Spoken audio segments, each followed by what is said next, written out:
இந்த ஒரு பொரிச்ச கோழி நீங்கள் செஞ்சு சாப்பிடும்போது தான் தெரியும் டேஸ்ட் வேறு லெவலில் இருக்குது அப்படின்னு.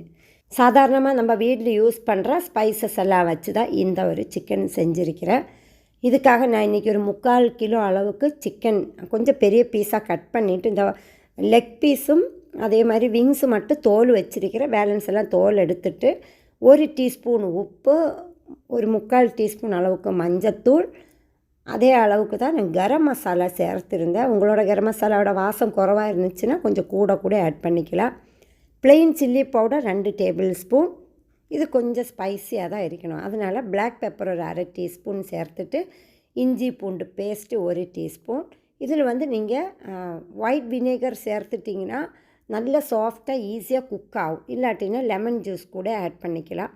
வினேகர் ஒரு 3 டேபிள் ஸ்பூன் அளவுக்கு நான் இதில் சேர்த்துருந்தேன். அப்போ தான் சிக்கன் நல்ல கோட்டாக இருந்தது. இதை கவர் பண்ணி வச்சுட்டு இன்னொரு மிக்ஸி ஜாரில் ஈஸியாக மிக்ஸ் பண்ணுறதுக்காக ஒரு முட்டை 2.5 டேபிள் ஸ்பூன் அளவுக்கு கார்ன் ஸ்டார்ச் எடுத்து அது பேஸ்ட் ஆக்கிட்டு அதுக்கப்புறம் தான் இதில் மல்லி இலை சேர்த்து அரைச்சிட்டேன். இதை ஒரு 1/2 மணி நேரம் மேரினேட் பண்ண கையோடு இப்போ அரைச்ச பேஸ்ட் எல்லாம் அதிலே சேர்த்து ஒரு தடவை கிண்டி விட்டுட்டு நம்ம ஃப்ரை பண்ண வேண்டியதான். கொஞ்சம் ஹீட்டு கூட வச்சுட்டே நம்ம சிக்கன் பொரிச்சு எடுத்துங்க. ஒவ்வொரு தடவையும் சிக்கன் போடும்போது நல்லா அந்த முட்டையில் கோட் பண்ணிவிட்டு சேர்த்தா போதும். இது கொஞ்ச நேரத்தில் குக் ஆகிடும். ஏன்னா ஒயிட் வினேகர் சீக்கிரமாக உள்ளுக்குள்ளே சதையெல்லாம் வேக வச்சிடும். ஸோ அப்போ ரொம்ப நேரம் நமக்கு குக் பண்ணணும்னு அவசியம் இல்லை. ஹீட்டு கொஞ்சம் கூட வச்சுட்டு எடுத்துட்டிங்கன்னா நல்லா கிறிஸ்பியாக, எண்ணெயும் ரொம்ப குடிக்காது. எல்லாமே ஃப்ரை பண்ணி வச்சுட்டு இப்படியே சாப்பிட்டா முடியாது. கண்டிப்பாக இதுக்காக ஒரு சோஸை ரெடி பண்ணணும். 3லேருந்து 4 டேபிள் ஸ்பூன் அளவுக்கு tomato sauce, 1 teaspoon soya sauce, அதுக்கப்புறம் சீனி 1 டேபிள் ஸ்பூன் அளவுக்கு சேர்த்துட்டு சிக்கனில் தேவையான அளவுக்குள்ள உப்பு இருக்குது. ஆனாலும் இதில் ஒரு 1/4 டீஸ்பூன் உப்பு, 1 கப்பு தண்ணி, 1 டேபிள் ஸ்பூன் அளவுக்கு சில்லி ஃப்ளேக்ஸ், இது கண்டிப்பாக நீங்கள் சேர்க்கணும். கடையிலலாம் வாங்குகிற மாதிரி நல்ல ஒரு கலருக்காக நான் ரெட் ஃபுட் கலர் சேர்த்துருந்தேன்.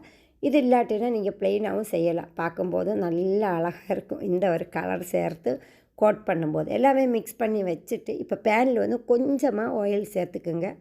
ஒரு பெரிய துண்டு இஞ்சி அதனையும் சாப் பண்ணிவிட்டு கொஞ்சமாக பூண்டு, இஞ்சி காலம் கொஞ்சம் கம்மியாக எடுத்துக்குங்க. எல்லாமே கொஞ்சம் ஃப்ரை பண்ணிவிட்டு இந்த சாஸும் சேர்த்து நல்லா பாயில் பண்ணணும். அவ்வளவுதான், சாஸே ரெடி ஆகிடுச்சு. இது பாயில் பண்ணி கொஞ்சம் வற்றணும். ரொம்ப நேரம் வற்றுறதுக்கு தேவையில்லை. ஏன்னா இந்த சிக்கன் பீசஸ் எல்லாம் கோட் பண்ணுற அளவுக்கு இந்த சாஸ் இருக்கணும்.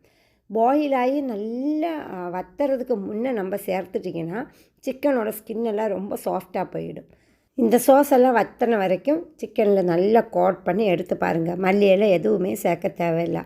இந்த கலர் பார்க்கும்போதே சாப்பிட்ணுன்னு ஆசையாக தோணும். டேஸ்ட்டும் வேறு லெவல் தான்.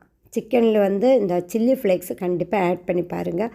அவ்வளோ நல்லாயிருக்கும். இது சோறுக்காக இருந்தாலும் நம்ம பரோட்டா, சப்பாத்தி எல்லாத்துக்குமே சூப்பரான ஒரு சைட் டிஷ்.